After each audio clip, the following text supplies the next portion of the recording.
Segundo a Bíblia, o Jardim das Oliveiras foi onde Jesus Cristo enfrentou a dor e a agonia de saber que seria traído por um dos seus. É esse o mesmo nome que Nélida Pinhon escolhe para intitular seu conto, em que o personagem principal, Zé, que foi membro de um grupo contra a ditadura militar, vive em extremo tormento, mesmo após 10 anos de ter entregue seu amigo Antônio após ser preso e torturado. E para continuar sobrevivendo, Zé decidiu abdicar de tudo em que acreditava. Zé decidiu abrir mão de si por um futuro, mas seu futuro estava fadado ao sofrimento. Futuro. Pensar no futuro de pessoas ameaçadas pelo Estado é um ato de resistência. Por isso, Ailton Krenak nos chama atenção para o futuro dos povos indígenas no Brasil. Por isso, o movimento afrofuturista foi criado para pensar o futuro de pessoas negras. E foi por isso que os militantes da ditadura lutaram pelos seus direitos e os direitos dos seus filhos. O futuro é frágil e temos que nos preocupar com ele. Mas por onde começamos? Memória. Não, a ditadura, eu tomei conhecimento que morreu alguns conhecidos dos meus pais, amigos de meus pais. Meu pai saiu de casa, não voltava para casa, tempos depois aparecia. Eu sou Higino Pereira Fernandes Filho. Higino Pereira Fernandes era o meu pai. Nós éramos 7 filhos. Um certo dia, um domingo, um caminhão chegou em casa, lá em São João de Meriti, pegou, botou todas as nossas pertences no caminhão, viemos parar na Estrela do Norte, em São Gonçalo. E ali ficamos por muito tempo. Meu pai se envolvendo com a política do mesmo jeito. Meu pai era um batalhador, trabalhou muito. Tivemos lojas de móveis, de reformas. Semi-analfabeto, mas era o orador do pessoal, do partido. Nos comícios ele falava, ele dava explicações, até que de vez em quando tinha que sumir e largava a família para trás. O pessoal procurava ele, mas ele aparecia de vez em quando. A vida do velho era essa. Era o amigo de muitas e muitas famílias. Seu Gino era queridíssimo.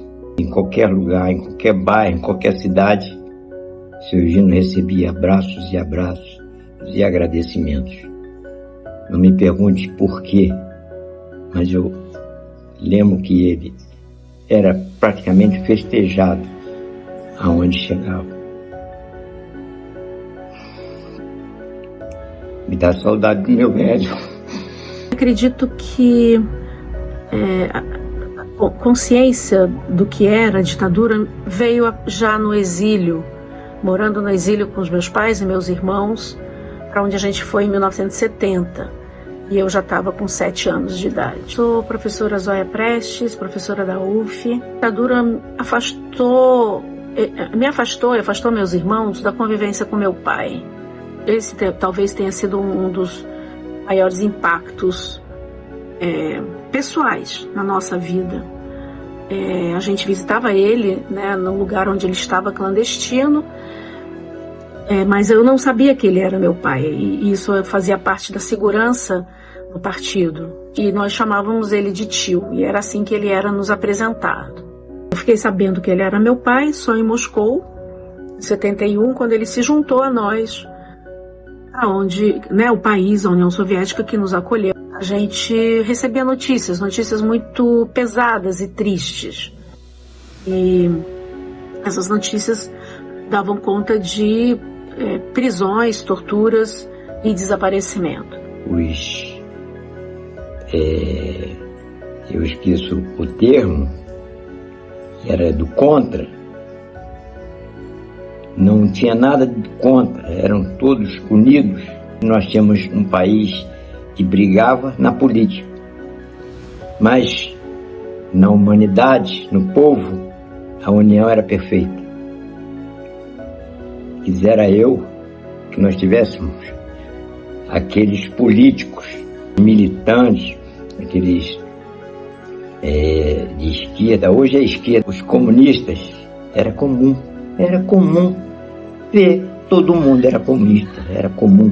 Eu acho que foi o melhor partido que tínhamos, que brigava, lutava e morria pelo povo, que hoje só apanha. Eugino e Dona Lourdes era tudo pelos filhos. Nunca nos faltou nada, sempre correram. Se ele fugia de um lado, se ele trocava de nome para estar por algum motivo, nunca nos feriu. Nós não sofremos nada com isso. Só achávamos estranho que não tínhamos conhecimento do porquê. Mas pai e mãe, melhor, eu acho que não existe. Nós fomos muito felizes, embora tivéssemos que mudar de um lugar para outro, fugindo. A ditadura pode ter acabado, mas aqueles que a defendem ainda estão aí. E precisamos nos unir e sermos fortes para combater todas essas correntes, né, e esses movimentos que odeiam o povo, odeiam aqueles que defendem a justiça social e a igualdade e a liberdade como valores e princípios básicos de um país democrático. Este é meu avô. Seu nome é Francisco, mas o mundo chamava de Chico. Homem de poucas palavras, de olhos que falavam mais do que sua boca jamais permitia. Reservado, calado, quase pedra. Muitos o julgavam ignorante, ríspido e até rude, mas ninguém sabia das tempestades que ele havia enfrentado em silêncio. Debaixo daquele rosto sisudo morava um coração que aprendeu a sobreviver, e infelizmente não por escolha, mas por necessidade. Chico foi, acima de tudo, um guerreiro camuflado de silêncio. Um homem que, mesmo ferido, lutou com dignidade para ser um bom pai, um bom marido e um bom avô. Ele era feito de barro e cicatriz. Quando eu era criança, descobri um segredo que me fez brilhar os olhos. Meu avô era índio. Eu fiquei eufórica, mas ele se calou. Não quis falar, não quis lembrar. Para uma criança de 8 anos entender uma dor tão ancestral foi muito difícil. O silêncio do meu avô, o silêncio e a seriedade da minha mãe me reprimir sobre o que eu queria saber foi bastante doloroso, foi bastante complicado de entender. Mas hoje, já adulta, com todos os conhecimentos sobre a dor da identidade, do apagamento da nossa sociedade extremamente colonialista, eu entendo a dor do meu avô. Hoje eu entendo. Entendo o peso que ele carregava nos ombros, o peso de ter sido arrancado de sua aldeia, muito pequeno por causa do casamento de sua mãe com um homem branco. Entendo o silêncio moldado a golpes, os olhos que carregavam a dor de quem cresceu apanhando de um padrasto cruel, ouvindo que não era suficiente, que não pertencia àquele lugar.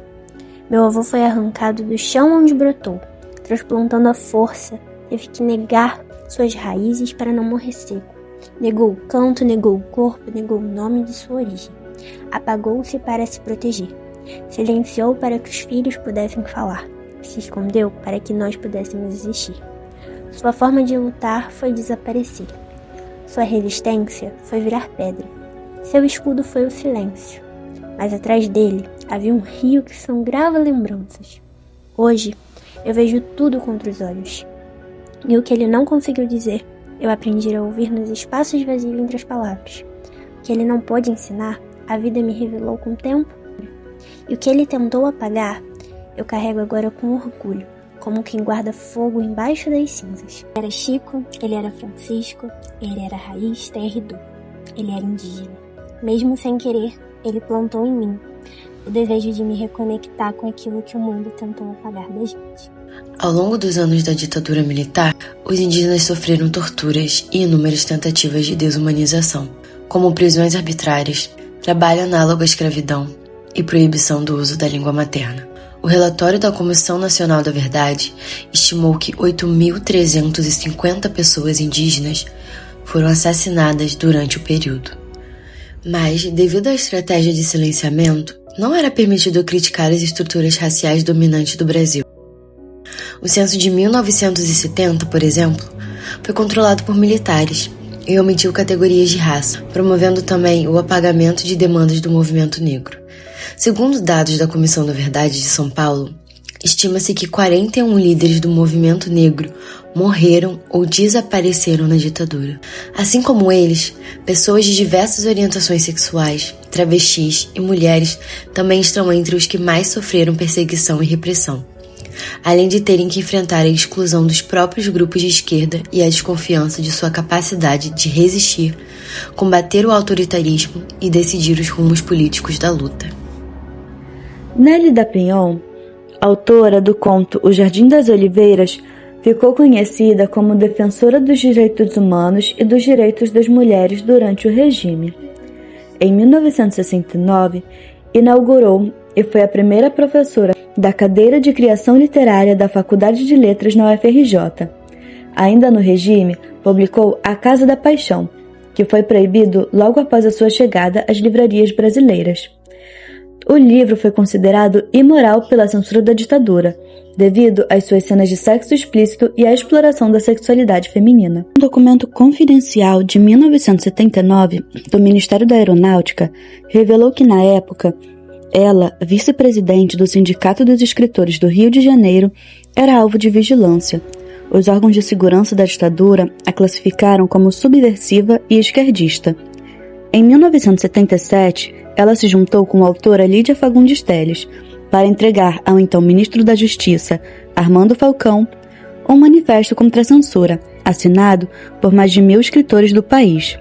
Com seu conto, publicado em 1980, a autora nos faz pensar em quantos Zés e Antônios tiveram seus futuros roubados ao longo da história do Brasil. Quantas pessoas negras, indígenas, mulheres e pessoas de diferentes orientações sexuais e identidade de gênero tiveram seu direito à vida negado? Quantas não puderam sorrir o mesmo sorriso que nós sorrimos? Ter a mesma conversa que nós temos? Sair para os lugares que saímos? Viver as coisas que vivemos? O apagamento e silenciamento dessas pessoas abrem portas para que a história se repita. Por isso, iremos lembrar de cada um deles.